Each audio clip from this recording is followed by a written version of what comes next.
So I've been music director for 3 years, but before that, well, let's just say I had some really big shoes to fill. Not all of you know Micheal Gott, but if you don't, then you should. He is one of my favorite people in the whole wide world.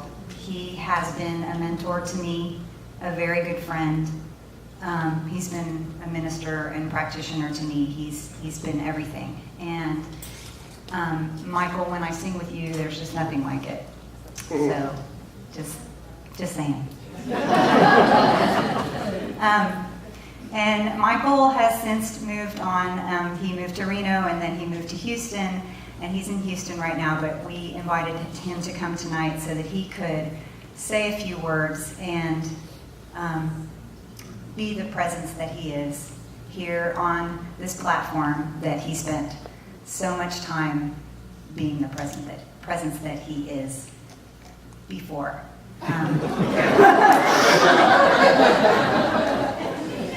Maybe I should write a script. I don't know. Anyway, he's just an endearing and an adorable presence and an amazing human being. Please welcome Micheal Gott.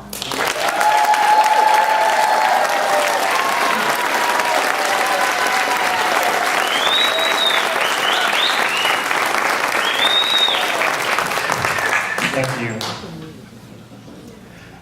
So I'm going to talk about you in a minute, lady. But first I want to talk about this idea that started 50 years ago. There's a lot of anniversaries. There are a lot of anniversaries in my church world right now. The church I grew up in, the AMAT, United Methodist Church in Avon, Oklahoma, celebrated 100 years last year.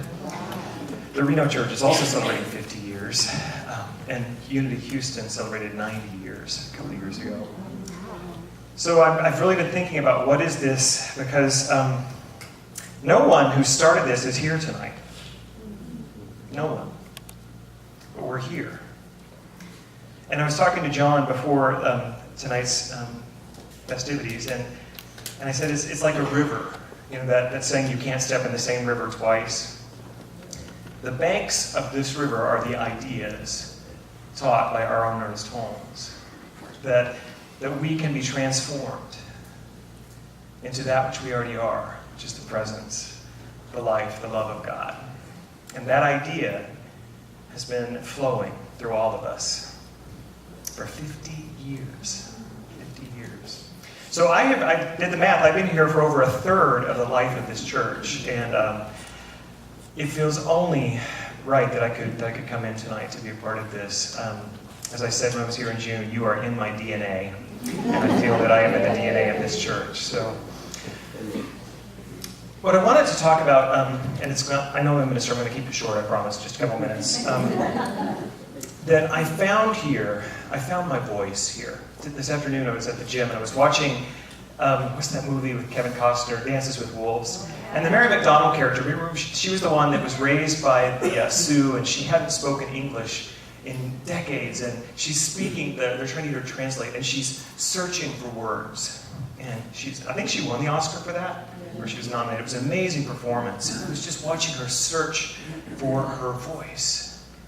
I started crying on the treadmill, because I realized that's what I wanted to show you happened to me here. I had been singing my whole life, but here I found my voice, my authentic voice, here in this church, 5 buildings ago, but here. And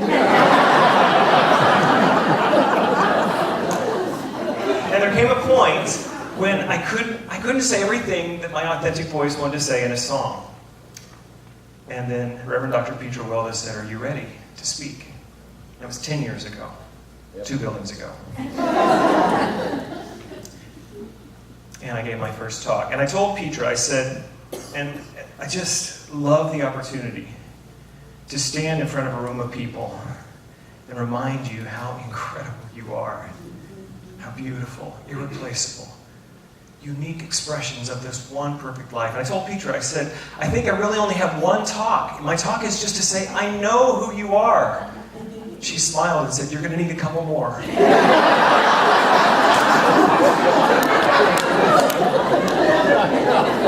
But so far, this one has worked really well. No matter what it is I'm talking about, I'm just reminding you that you are amazing. Just as who you are. For many years when I was here, we had a purpose statement. Some of you will remember it. Awakening courage, transforming lives together through love. Now, I checked your new purpose statement. It's great that you got your new words because the river flows, keeps changing. New souls, new hearts have come in. But it's largely the same. But that courage word, we had a lot of conversations about that courage word because courage denotes the presence of fear. And so does that really belong in our purpose? But I will tell you, I needed courage. Not courage to get up and sing, not courage to get up and speak, but courage to be who I truly am. Because, growing up, I remember when I first came here in 1993, 20 years ago, 5 buildings ago. I thought, what kind of a church invites somebody like me, and I was singing at a bar, to come sing? What kind of a church is this? I mean, I was singing Michael's Piano Bar. Do you remember that place, Gary? Yeah, Gary was always my idol. I wanted to be Gary Floyd when I grew up. I got started at a little bar called John L's, and he was singing. I remember what you sang. Moonlight. But I digress.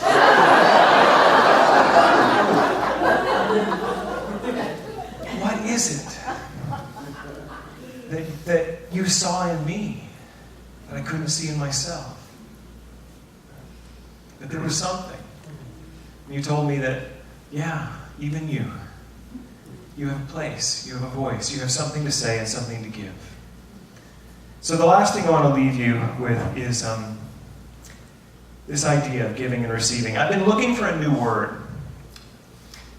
We've been saying for a long time that giving and receiving are two aspects of the same quality or the same action. It's really one thing.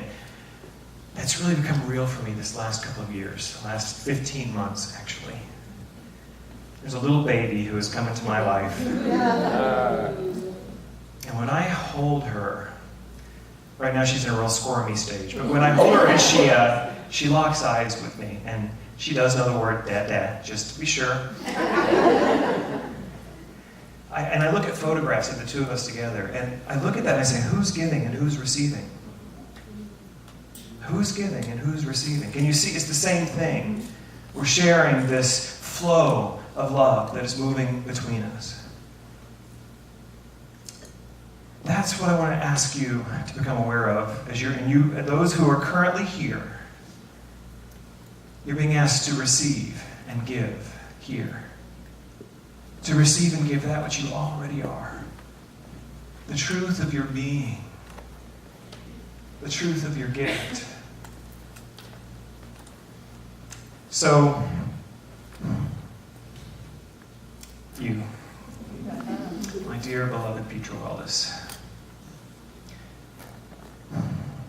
I think I probably would have become a minister if Petra weren't my teacher. I would not be nearly as good a minister if I had anyone else as my teacher. Petra taught me how to sit in the room with someone and have the conversation that neither one of us wants to have. And to do so with an open heart. And we've had a few of those conversations over the last 20 years. So, I just want to say thank you. I'm sorry. I love you. For those of you who come here and you get your courage awakened, your life transformed, there's now a moratorium. No more people are allowed to leave once that happens. I think Chris, Terry, and I are the last ones. Everybody else, you have to stay here and give your gift here forever, okay? So you guys are a rule.